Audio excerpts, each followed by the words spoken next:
پاکستانی ریاست ایک ایسے موڑ پر داخل ہو گئی ہے جہاں بڑے بڑے فیصلے ہونے ہیں۔ ایک سابق وزیر اعظم جیل میں ہے تو دوسرے لندن سے پاکستان پہنچ رہے ہیں۔ اب دیکھنا ہے کہ دونوں کے مستقبل کا فیصلہ عوام کرتے ہیں یا اسٹیبلشمنٹ۔ یقیناً اس وقت تمام حالات اور سیاسی ماحول اس بات کی گواہی دیتا ہے کہ مستقبل پاکستان مسلم لیگ نون کے سربراہ 3 بار کے وزیر اعظم میاں محمد نواز شریف کا ہے، لیکن پاکستان کی تاریخ گواہ رہی ہے کہ جس بات کی سب سے زیادہ توقع ہوتی ہے وہی بات کنفرم نہیں ہوتی ہے۔ زیادہ دور نہ جائیں، پاکستان تحریک انصاف کا دور حکومت ہی دیکھ لیں۔ پاکستان کی اسٹیبلشمنٹ اور ادارے سب عمران خان کے ساتھ تھے، مگر ان کو حکومت سے ایسا نکالا گیا جیسے دودھ سے مکھی نکالتے ہیں۔ سیاسی تجزیہ کار کہتے ہیں کہ یہ ایک ایسی غلطی کی گئی جس سے عمران مخالف قوتیں وقتی طور پر تو فتح یاب رہیں، مگر سیاسی طور پر وہ ایسی غلطی کر گئے جس کا خمیازہ وہ کسی صورت بھی بھر نہیں پائیں گے۔ عمران خان کا پیپلز پارٹی، مسلم لیگ نون، جمعیت علماء اسلام اور دیگر اتحادی جماعتوں کے خلاف بیانیہ ملک بھر کے عوام میں ایسا مقبول ہوا کہ ریاست کے بھرپور طاقت کے استعمال کے باوجود بیانیہ تبدیل نہیں ہو رہا ہے۔ پی ٹی آئی قیادت کی پریس کانفرنس اور چیئرمین عمران خان کے خلاف ملک دشمن بیانیے کی تصدیق کے باوجود عوام اس پر کان دھرنے کو تیار نہیں۔ یہاں لیڈر کی مقبولیت کا اندازہ لگانا مشکل نہیں۔ حالات واقعات کو دیکھا جائے تو کراچی میں ایم کیو ایم کے خلاف آپریشن کے لیے جس طرح گراؤنڈ بنایا گیا ہے، سہولت مرزا کا ویڈیو بیان منظر عام پر لایا گیا، اسی طرز پر پی ٹی آئی کو ڈیل کیا جا رہا ہے۔ نتیجہ دنیا نے دیکھا کہ کراچی میں ایم کیو ایم کو ختم کرنے کے دعوے درست ثابت نہیں ہو سکے اور ایم کیو ایم ایک بار پھر ایم کیو ایم پاکستان کی صورت میں سیاسی منظر کی ضرورت بن گئی ہے۔ یہاں یہ سوال بنتا ہے کہ پاکستان کے سیاسی منظر نامے میں میاں محمد نواز شریف کی ضرورت ہے یا نہیں۔ اگر میاں محمد نواز شریف کی سیاست پاکستان کی ضرورت ہے تو پھر عمران خان کے لیے سیاست کرنا مشکل ہوگا، لیکن اگر میاں محمد نواز شریف کے ماضی میں دیے گئے اسٹیبلشمنٹ مخالف بیانیے کو مد نظر رکھا جائے تو پھر لگتا ہے کہ عمران خان سیاسی منظر نامے پر پھر سے ابھر سکتے ہیں۔ اور عمران خان سے جیل میں ملاقاتیں کرنے والے افراد سے پرائم نیوز کی جانب سے رابطے کیے گئے تو انہوں نے اس بات کی تصدیق کی کہ عمران خان مستقبل کے حوالے سے پرامید ہیں۔ ان کو اہم ترین شخصیات کی جانب سے مختلف گارنٹیز اور مختلف پیشکش کی گئی ہیں، مگر عمران خان کسی پیشکش اور گارنٹی کو تسلیم کرنے پر تیار نہیں۔ یہ وجہ ان کی سیاسی مقبولیت میں اضافے کا سبب بن رہی ہے۔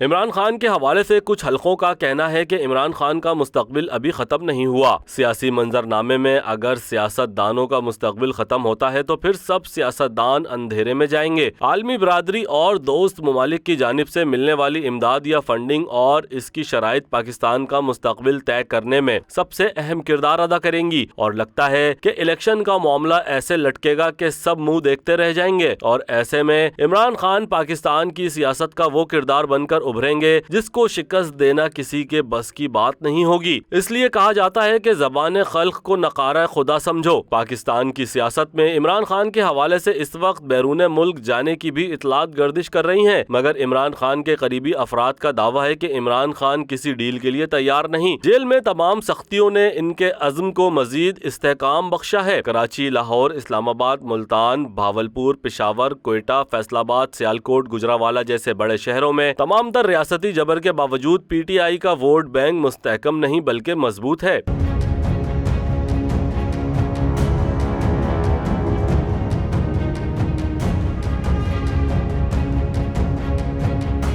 دوسری جانب پی ایم ایل این اور پیپلز پارٹی سے عوام مسلسل بدظن نظر آتی ہے۔ سندھ کی سطح پر سمٹ جانے والی پیپلز پارٹی کے خلاف جمعیت علماء اسلام کو سندھ میں جی ڈی اے کے ساتھ اتارنے کی تیاری کی جا رہی ہے، مگر پیپلز پارٹی سندھ کو اپنا اتنا مضبوط گڑھ سمجھ رہی ہے، اس کو اس اتحاد کی معمولی بھی پرواہ نہیں۔ اس وجہ سے چیئرمین بلاول بھٹو، آصف علی زرداری پنجاب میں اپنی توجہ مرکوز رکھے ہوئے ہیں۔ تو ایک طرف نواز شریف 21 اکتوبر کو وطن واپسی پر مینار پاکستان پاکستان کے سائے تلے ایک عظیم الشان جلسے سے خطاب کرنا چاہتے ہیں۔ انہیں مشورہ دیا گیا ہے کہ وہ ایئرپورٹ سے جلوس کی صورت میں مینار پاکستان نہ جائیں۔ خدا نخواستہ کوئی ایسا واقعہ نہ ہو جائے جو محترمہ بے نظیر بھٹو شہید کے ساتھ 2007 میں راولپنڈی میں پیش آیا تھا۔ یاد رہے کہ 2007 میں جنرل پرویز مشرف لال مسجد آپریشن کے بعد انتہائی غیر مقبول ہو چکے تھے۔ انہوں نے اپنے اقتدار کو سہارا دینے کے لیے محترمہ بے نظیر بھٹو کے ساتھ ڈائیلاگ شروع کیا اور NRO سامنے آیا۔ اس کے باوجود بے نظیر بھٹو کو پاکستان آنے سے روکنے کی کوشش کی گئی اور نہ مانی تو کراچی میں بھی حملہ کیا گیا، اور پھر پنڈی میں جو لوگ نواز شریف کو محترمہ بے نظیر بھٹو کے انجام سے خبردار کر رہے ہیں، ان کا کہنا ہے کہ خطرہ صرف نواز شریف کو نہیں بلکہ شہباز شریف سمیت مسلم لیگ نون کے کچھ دیگر رہنماؤں کو بھی ہے۔ حال ہی میں باجوڑ میں جمعیت علماء اسلام کے ایک ورکرز کنونشن پر خودکش حملہ ہو چکا ہے، لہذا نواز شریف کو دی جانے والی وارننگ کو نظر انداز نہیں کیا جا سکتا۔ انہیں محتاط رہنا ہوگا، لیکن وطن واپس تو آنا ہے۔ مسلم لیگ نون ان کے بغیر ایک مؤثر انتخابی مہم نہیں چلا سکتی۔ وطن واپسی پر ان کی گرفتاری کے خدشے کا بھی اظہار کیا گیا ہے۔ ان کے وکلا واپسی سے قبل حفاظتی ضمانت حاصل کرنے کے امکانات کا بھی جائزہ لے رہے ہیں، لیکن نواز شریف کو گرفتاری سے نہیں ڈرنا چاہیے۔ نواز شریف نے پاکستان میں سیاست کرنی ہے تو جیل جانے کو بھی ایک سیاسی ضرورت سمجھیں، کیونکہ جیل بہت سی کمزوریوں اور غلطیوں کو چھپا دیتی ہے۔ یوسف رضا گیلانی جیل نہ جاتے تو کبھی وزیر اعظم نہ بنتے، آصف زرداری لمبی لمبی قیدیں نہ کاٹتے تو کبھی صدر پاکستان نہ بنتے، اور آج عمران خان جیل میں ہے تو ان کی بہت سی غلطیوں پر پردہ ڈل گیا ہے۔ آج عمران خان کو اڈیالہ جیل کے اسی سیل میں رکھا گیا ہے جہاں پہلے نواز شریف قید تھے۔ اگر عمران خان کو ملک دشمن قرار دیا جا رہا ہے تو اس ملک دشمن کو دھاندلی سے اقتدار میں کون لایا تھا؟ باجوہ کی سیاست میں مداخلت کے سب سے بڑے عینی شاہد خود شہباز شریف ہیں، جنہوں نے باجوہ کے بہکاوے میں آ کر نواز شریف کو دھوکہ دینے سے انکار کیا تھا، اور اب عمران خان کا انکار یقیناً بہت کچھ ہونے والا ہے۔ راشد صدیق، پرائم نیوز، کراچی۔